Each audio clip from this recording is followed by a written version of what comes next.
Hi, good evening, everybody. Hope you're having a good weekend. Sorry we had kind of a rocky start to the stream.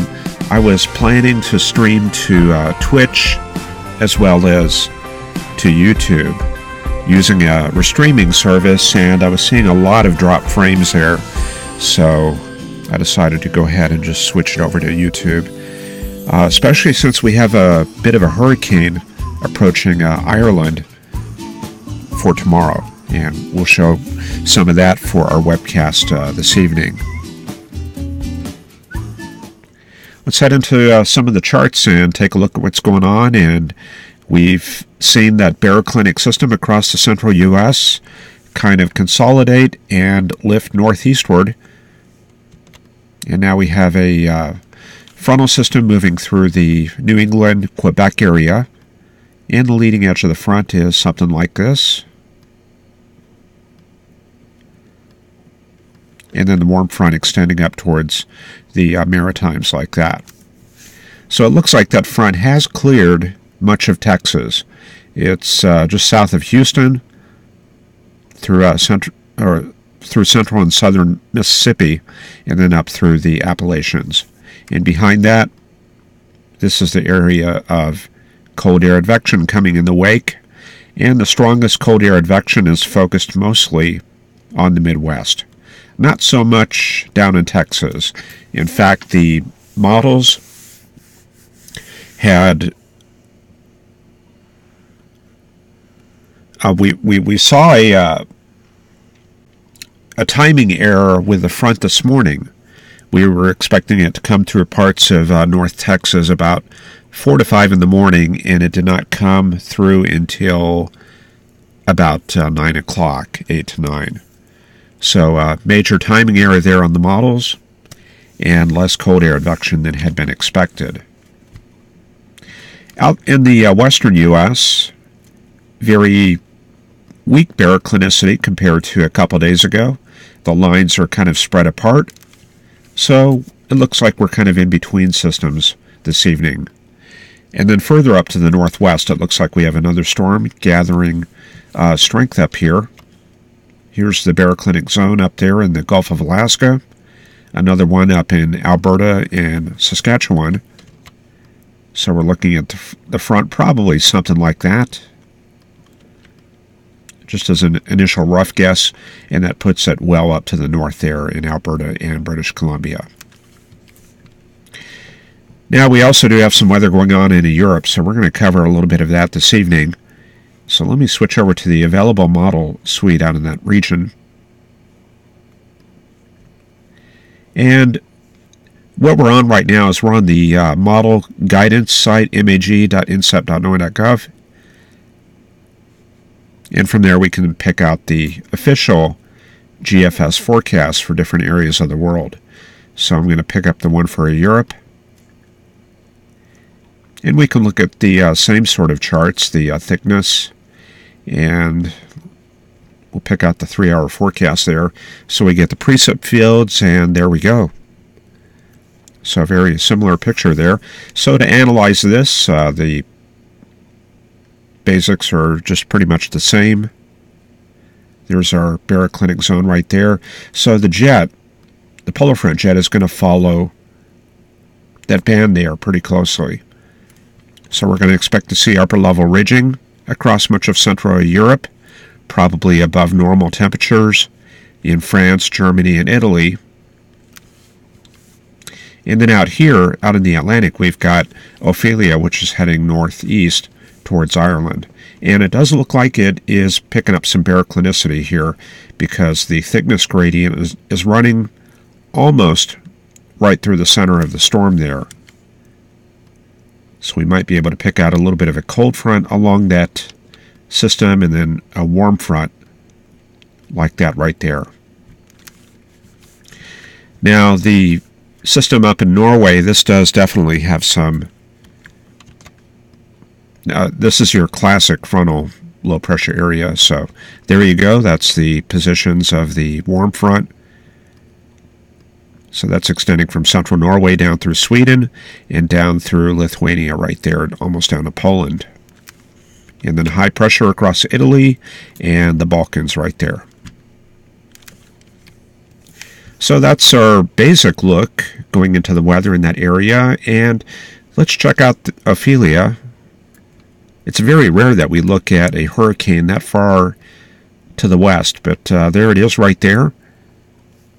And you can see that we do have a lot of cold core cumulus around the backside of that, a lot of instability wrapping around due to the cold air advection streaming in behind the system, located right there.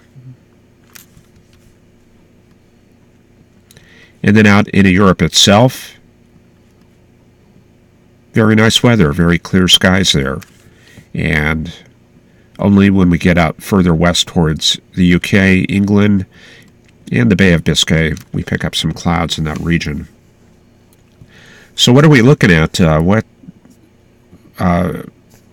guess we'll just head right into the models for that area before we cover the U.S.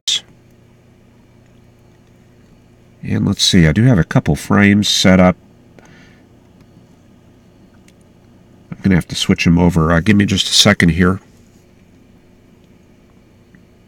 Now I do have the gusts already, and this will give you an idea of the impact.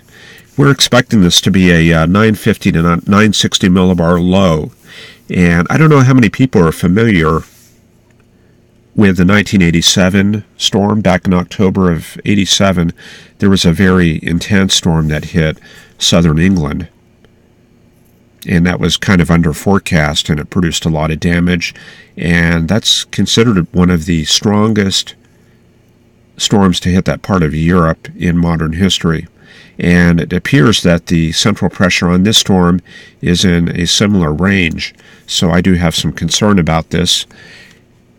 So let's go ahead and run these. What you're looking at here is gusts in knots, and down in the bottom you can see the scale right there. This is 8 o'clock in the morning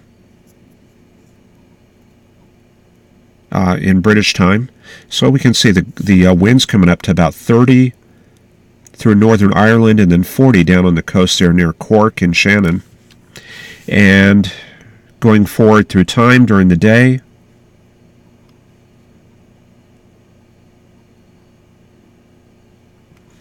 we can see the higher gusts coming in, and it looks like it's drawing 80 knots coming up into the southern part of Ireland. And then by 1400 British time, in other words 2 p.m., it appears we've got 60 knots right on the coast there. It looks like the highest impact is going to be along the southern coast there of Ireland. And then by 5 p.m., 60 knots coming up into the Irish Sea right there, and along the coast there near Dublin and Cork right there. Now you can see that the gusts are a little bit weaker inland due to frictional effects. It looks like we're only seeing gusts of maybe about 50 knots in there in that region. But it looks like there's one little core of 60 knot gusts coming up the west coast right there. And then bringing it on up into 8 p.m., highest winds remain out on the Irish Sea.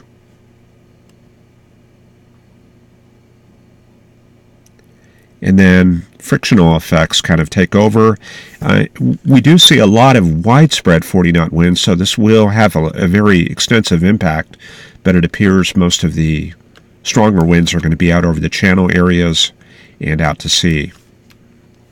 And the winds do look a little bit weaker on these products compared to what I was seeing yesterday there. And let me run it forward.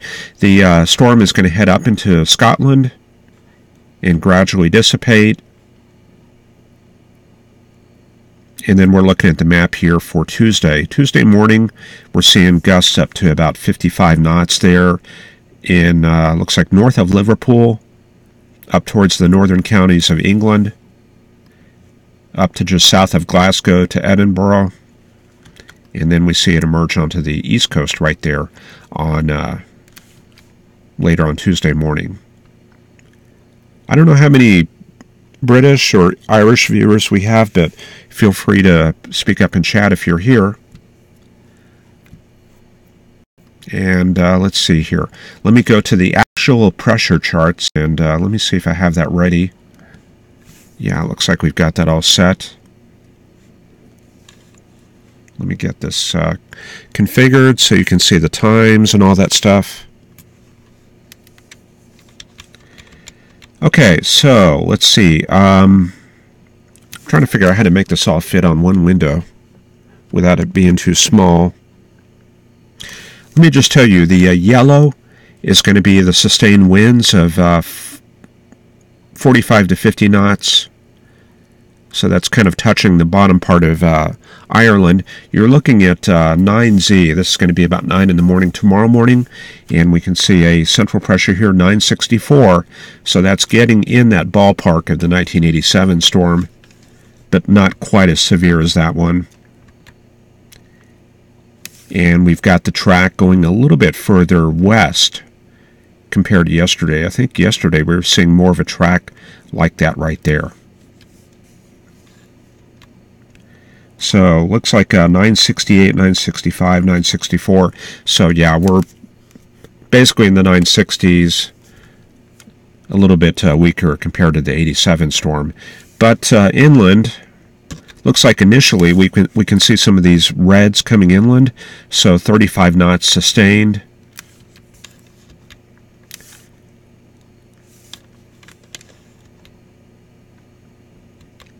And it looks like the stronger winds are going to remain offshore there.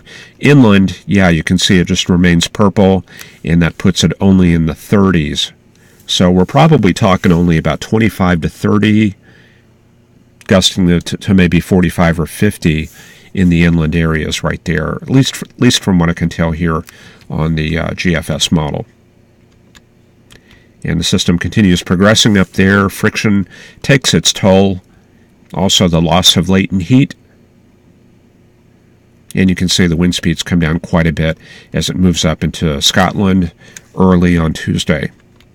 And then the westerly flow comes in behind, cooler, drier air moving into the British Isles for Tuesday. So yeah, feel free to watch this during the day tomorrow, and especially look at the meteor observations. You can plot those on digital atmosphere. Those will bring up all the plots, and they're going to look something like this. This is a digital atmosphere plot for right now for Ireland and England. This is not using the synoptic observations, so we're only looking at the major airports. But right now, pretty mild weather. 50s, we're talking about 10 to 12 Celsius, and a very light southeasterly gradient across the island right there. Okay, so let's take it back to the U.S. and see what's happening.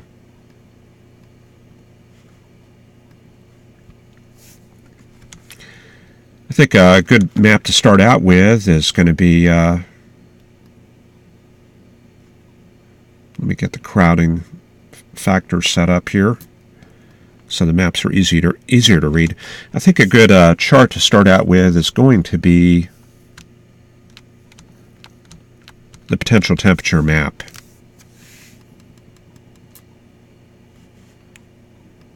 That is, if I can find it. Yeah, I think I usually keep it right in the middle here. Okay, so there it is.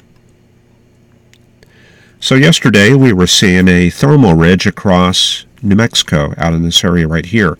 It looks like it's still in place. So this Canadian air mass has had very little impact in the higher terrain. So thermal ridge still in place right there. And it looks like the Canadian front, as we mentioned, extending from the Appalachians down to Louisiana. And then it goes offshore into Mexico. And then we see it as kind of a backdoor front on the high plains, looking something like that right there. It's a very shallow front. And this is being driven by high pressure. And that appears to be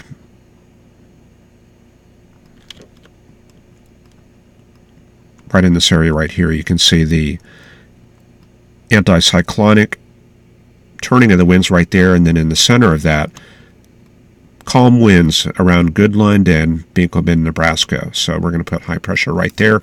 So this is kind of like the center of the dense air, bringing the cold air advection through the Midwest and down into Texas and Oklahoma. So out west, this is really where this chart comes in handy. It appears we've got kind of a very light northerly flow through the Four Corners area in the Great Basin. Temperatures in southwestern U.S. appear to be a little warm, and then much cooler up north, so I'm probably going to go with, I think there may be some sort of front through here, central Nevada into central Utah. Maybe a very, very weak boundary. But we did see on the thickness chart that we have the thickness lines very spread out across the western U.S. there. So we're kind of in between systems there, and I'm not really expecting there to be a very strong front in that region right now. All right, let's go through the usual charts and see what we got here. Oh yeah, NHC, let's check that out. Look how far up off to the right you've got to go to look at the systems. The hurricane right there, almost all the way to England, to Ireland, and they've got that as a Category 1 storm, 75 knots sustained, and 971 millibar pressure, moving northeast at 33. That pressure, 971, that looks a little bit higher than what the GFS had. So either the GFS is overestimating the intensity, or we're looking for a little bit of baroclinic development in that system, one of the two. So the forecast track, they got that map way out to the east, and they're bringing that track pretty much directly over Ireland, going a little bit further east of what the GFS model has. So let's look at weather around the U.S. very quickly. Northwestern U.S. in between systems, kind of cool nights and fair evenings, up to the 60s in the Willamette Valley right there, and 50s in the higher elevations. For the southwestern U.S., we've got still a little bit of a northerly flow through the San Joaquin Valley. We've got a cold air mass over northern Nevada that's continuing to modify and weaken. So over the next few days, we're just going to see warming of that air mass, gradual warming. Temperatures come up during the day, up to 70 there in central Nevada, and 81 there at Las Vegas, and 94 at Phoenix.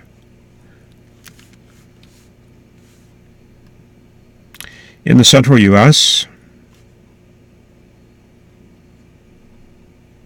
well, we've got high pressure, as we mentioned, over western Kansas. There's that cold air advection on the east side of that. And over the next day, we're just going to see kind of light and variable flow, cold evenings, lots of freezing temperatures in the higher mountains of Wyoming and Colorado. And then during the day, very warm, and looks like we redeveloped the lee side trough in Colorado and western Nebraska. And ahead of that lee side trough, southerly flow coming up through the Great Plains right there. Okay, for Texas, starting out this morning, the map looked like this. There's that cold front coming right down southeast. And you can see it pushes all the way to the Gulf Coast. And then for the overnight hours, we're going to see temperatures bottom out at about 53 at DFW, upper 50s for much of South Texas, and then 30s and 40s for Oklahoma and Kansas. For tomorrow, we're going to gradually see the flow coming around to the south as that high pressure moves to the southeast. So we're going to get on the west side of that, and that's going to mean first easterly and then southeasterly flow in Texas. And then I'm looking at the Gulf to see if the Gulf opens up. And it looks like even by tomorrow afternoon, even by tomorrow afternoon, we've still got the ridge up to the north of North Texas. So that's going to mean tomorrow night is going to be cool also through a lot of the southern U.S. And then for Tuesday, see, look at that, 40s and 50s for Texas. And then for Tuesday, we warm up. And the ridge is still across Arkansas and the Red River. And afternoon temperatures are only in the 70s across Texas right there. So as long as that ridge is in place and we have a northerly component to the flow, we're going to remain a little bit on the cool side. And you can see the Gulf is not open. For the Midwest, where we have a lot of viewers, well, we've got that frontal passage definitely through Indiana earlier today. This evening, the front has cleared most of the Midwest. For the overnight hours, looks like a few freezing temperatures in Minnesota, Iowa, and Wisconsin. Westerly flow, a little bit of that downslope flow, helping to keep things on the warm side. In other words, it could be a lot cooler, but it isn't. And then for tomorrow, westerly downslope flow means it's going to warm up a little bit into the 60s. And then probably another cool night tomorrow night with a lot of 30s and 40s. A bit of a freeze in the Ohio Valley. Looks like east of Cincinnati, 20s. Then for the southeastern U.S., well, we've got the approach of that front. There it is this morning. Currently, the position is about like that through central Mississippi. And let's watch as it begins weakening. There it is tomorrow morning, pushing off past New Orleans and just past Atlanta. And then for tomorrow afternoon, there you can really see the weakening. Modification taking its toll. We've still got the northerly gradient in place, though, but the thermal contrast is starting to weaken. But eventually it does clear much of the southern U.S. and pushes into Florida there for Tuesday. So it looks like by Tuesday morning, kind of a weak front pushing through central Florida, and wow, look at that, 30 knot sustained winds from the north off the coast of Georgia. And that contrasts very sharply with the light and variable flow south of Vero Beach.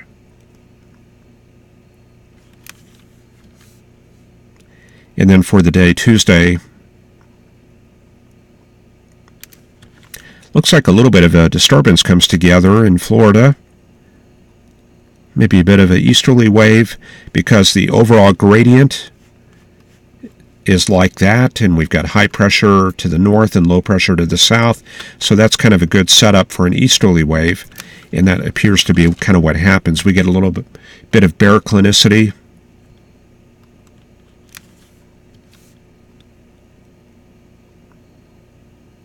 And it looks like that little easterly wave kind of hangs out on the coast right there through the day on Tuesday.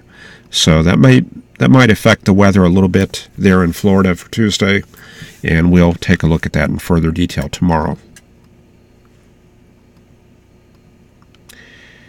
Okay, maybe we'll take a look at a sounding. And I'll show you one very interesting sounding. Give me just a second. I'm going to switch the video. It's going to go blank here for a second while I pull up the Skew-T viewer. And let's see, while we wait on that, I'm going to go to the satellite data.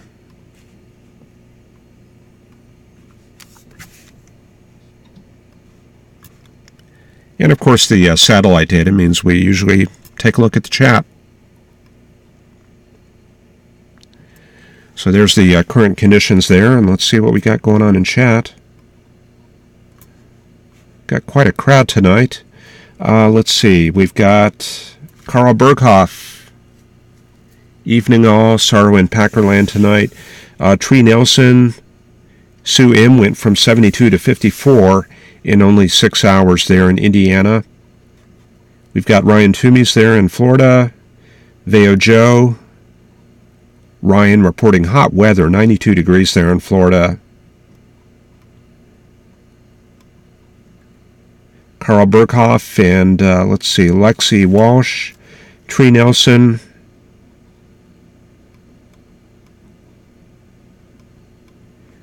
Justin Pulliam, cold front made it to southeast Texas, if you can believe that.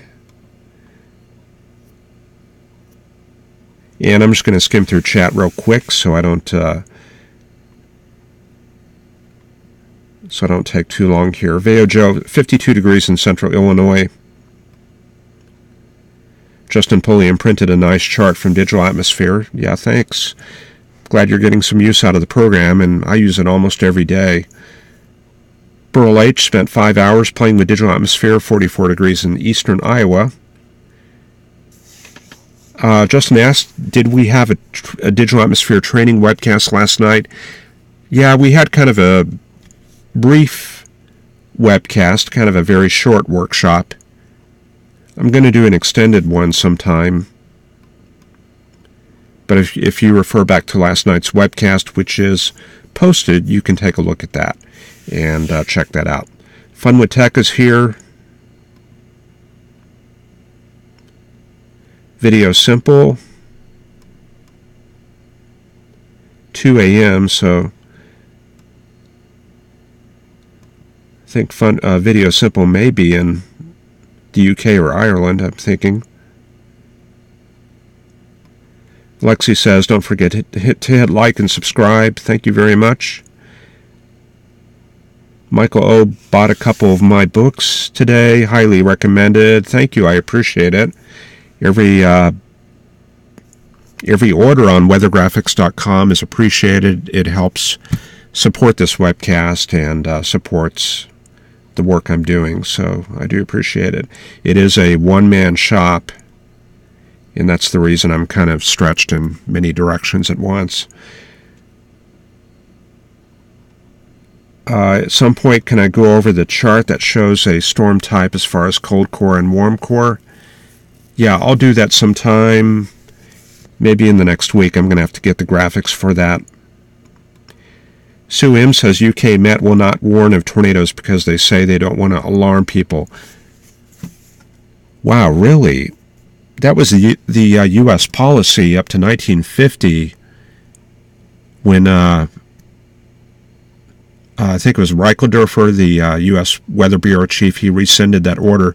But yeah, from 1887 to 1950, the U.S. had a policy of not forecasting tornadoes, believe it or not. It was believed it would cause alarm and panic.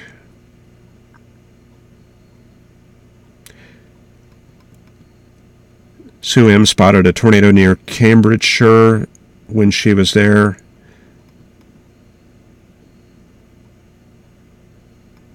And looking through the rest of the chat here, just very quickly. I'm sorry if I miss anybody. I'm just going very quickly. Okay, no lag past 10 minutes or so. Okay, that's good to hear. There was an update to wind grids today, and Jeff included Carl in the acknowledgments. That was a bright spot for him. Well, congratulations. Great. Good to hear that. I'll have to check out that new update. Okay, what I wanted to show you here was the passage of the cold front as it looks on a Skew-T.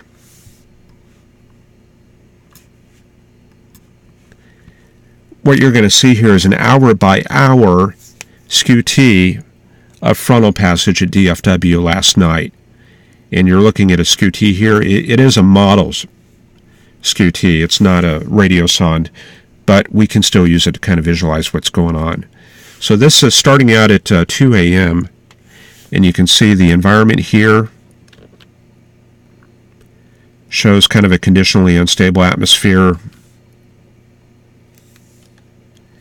78 degrees there, and quite a bit of moisture.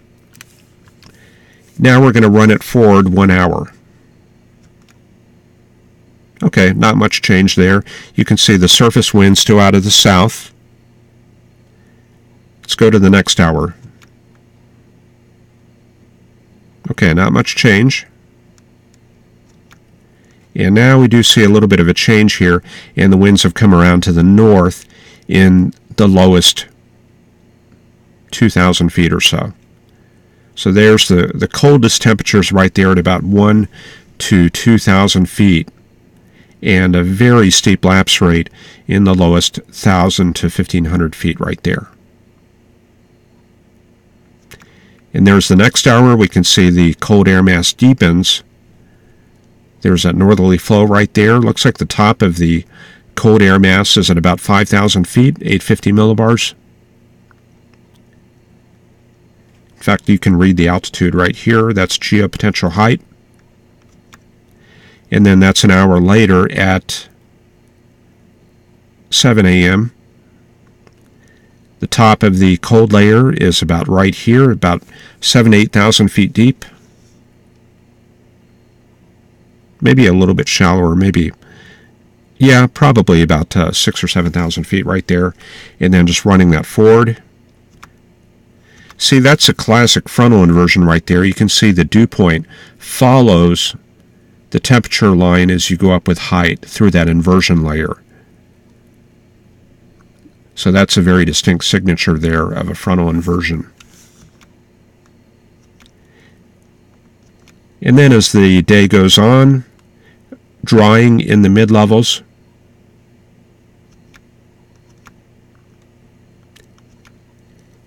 And then it starts looking a little bit more like a subsidence inversion. And there is indeed subsidence. And by subsidence inversion, I mean that we do have the inversion right here, but within the inversion we have drying, like what you see right there. So you do have to use a little bit of common sense and look at the charts, and when you do that, you'll know that this is a frontal inversion that we're looking at here, with a little bit of subsidence mixed in. And there's all that northerly flow coming in. The cold layer is about 9,000 feet deep. And then later in the day, by 5 p.m., 6 p.m., that's what we got for Dallas-Fort Worth right there.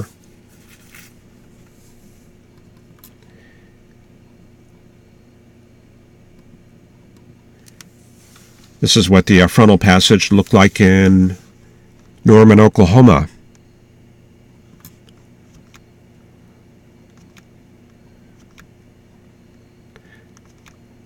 So a very huge change right there. You can see the frontal inversion right there at about 1 in the morning.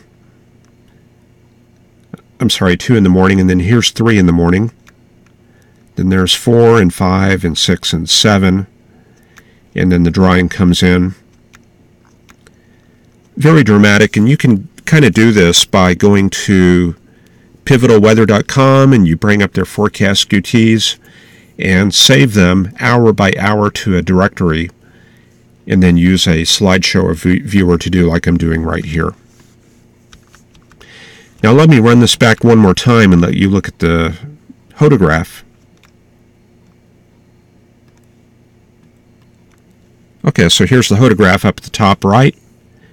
So what this is showing, everything is in this quadrant right here, showing a lot of southwesterly flow. And then as the front comes in, you can see how it elongates way down to here. So the lower level plots are way down in this region, showing a northerly flow. And it appears on the south side because we consider where air is blowing towards rather than where it's coming from. So north winds right here and southwest winds in the mid and upper levels. And then those are the changes to the hodograph right there. So if we did get a supercell going, and this has happened from time to time behind the cold air mass, especially if they're very shallow, if we had a supercell develop, the mass-weighted average of storm motion would be right around here, and this would show that we would have anticyclonic modes dominating. So if we were able to generate a tornado, it would most likely be anticyclonic in this kind of environment. Okay, so anyway, that's just some fun stuff to look at right there. So we'll head back to the charts, and now we'll go ahead and look at the forecast.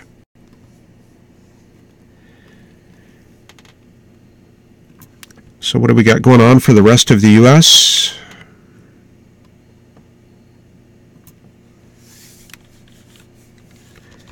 Okay, for tomorrow evening, when we do the weathercast tomorrow, we're going to have high pressure across the Ohio Valley. There's that ridging into Oklahoma and Texas.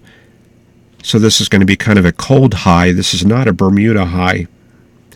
And you can see the Bermuda high is pretty much gone. And we've got the Gulf closed off due to northerly flow, pushing out the warm, moist air. And then for Tuesday, very similar picture, just high pressure across the eastern U.S., ridging into Arkansas down I-30, and the Gulf shut down. And that frontal boundary will be kind of pushing down into Florida. So maybe we'll see some interesting weather there where Ryan is. The storm track will be well up to the north, and we see a storm system going through Saskatchewan. Very strong downslope flow in the Dakotas and Montana, Wyoming, and we've got a bit of a lee side trough through that area. Then for Thursday, we get a change. Thursday and Friday out west. New system coming into California for Friday.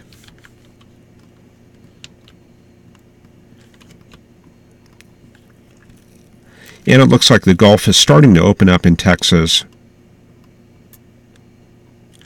And what's this? We got high pressure across Ohio. Let me see where that came from. Okay, that's just this high, just persisting. A little bit of anticyclogenesis in that area. Very, very persistent high in the eastern U.S. Okay, then for the weekend, next system coming through Nevada and California.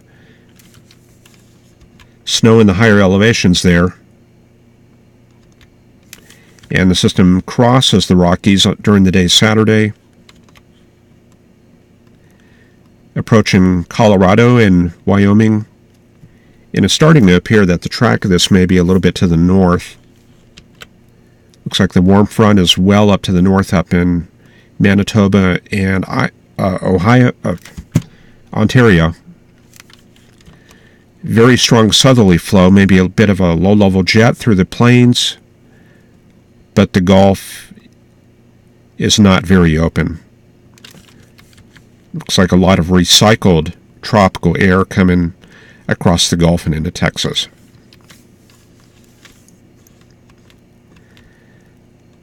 However, it looks like by Sunday we may get a few thunderstorms developing. Gulf starting to open up a little bit more, and it looks like along the front here in Oklahoma, the Amarillo and Lubbock area, maybe some thunderstorms there for late Saturday, going into Sunday morning. And those will push southward.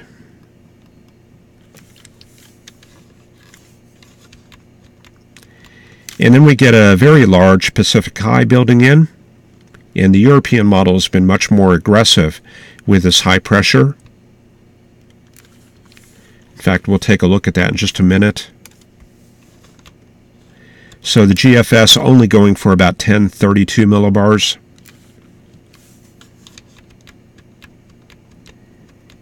And the Gulf is going to be shut down. There's northerly flow once again. In fact, we've got very deep northerly flow through much of the central and eastern U.S. for early during the last week of October. And then we get this Alberta Clipper here on the 26th.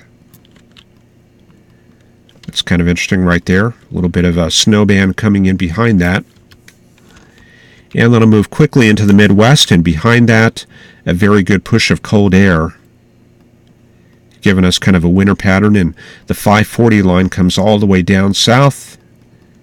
This is going to be where we would expect the possibility for snow if we had precip. And that comes all the way down into the Ohio Valley. Cold Canadian high from the north instead of the Pacific. So this is going to be a very cold outbreak coming in for the last few days of October. And then it looks like we got kind of a weak reinforcing shot. The Gulf is still closed. And then we get to the end of the chart. So it looks like kind of an active pattern there, but some high pressure in between these systems. All right, we'll look at the European model and see what it's doing for that that Pacific system.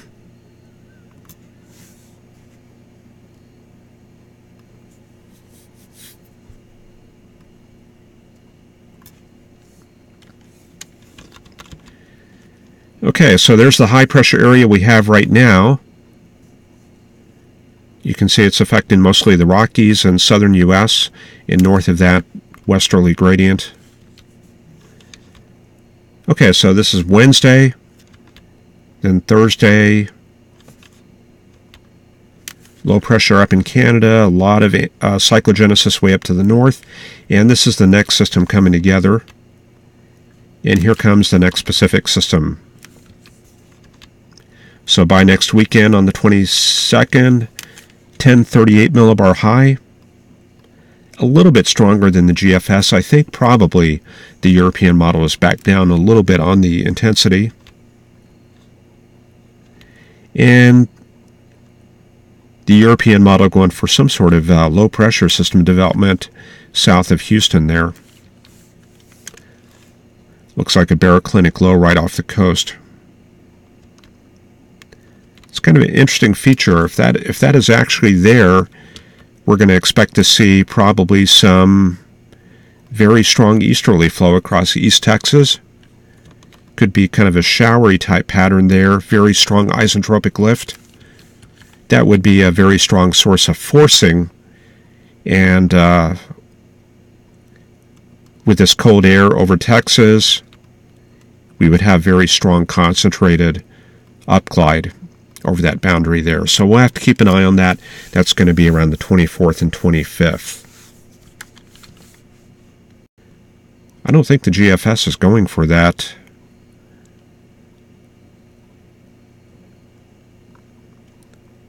Let's see, 24th. Yeah, it's got a little bit of troughing, a little bit of broad troughing out in the Gulf, but it's not developing a closed low like the European model. So we'll just kind of keep an eye on that. Could be yet another weather event to watch there. Okay, so that's about all I got here. Is Ireland going to get a very bad hurricane? It's going to be pretty strong. I think the inland areas are going to be in better shape, probably gusts up to 30 and 40 knots. But closer to the coast, the gust will be stronger. For those of you that missed the opening, I talked about the Ireland hurricane Ophelia for about 5 or 7 minutes, something like that. So wait about 30 minutes, and then the archive of this show will be posted on my channel. So that'll be at, I don't know if you can get to my channel from the live stream player, but you just go to basically youtube.com/TIMWXX, and then just go into my videos, and that'll have all of the charts that I showed earlier about 45 minutes ago when we started.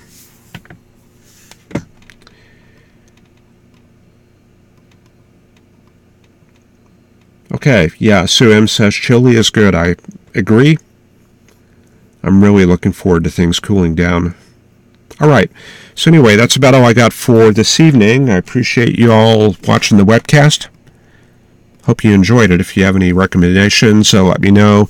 And please remember, please keep in mind Patreon. I appreciate all of your Patreon donations, and I'm still hoping we get enough to pull in a better internet connection for our show someday. So anyway, that's about all I got for tonight. Appreciate you watching, and hopefully we will see you tomorrow. Take care.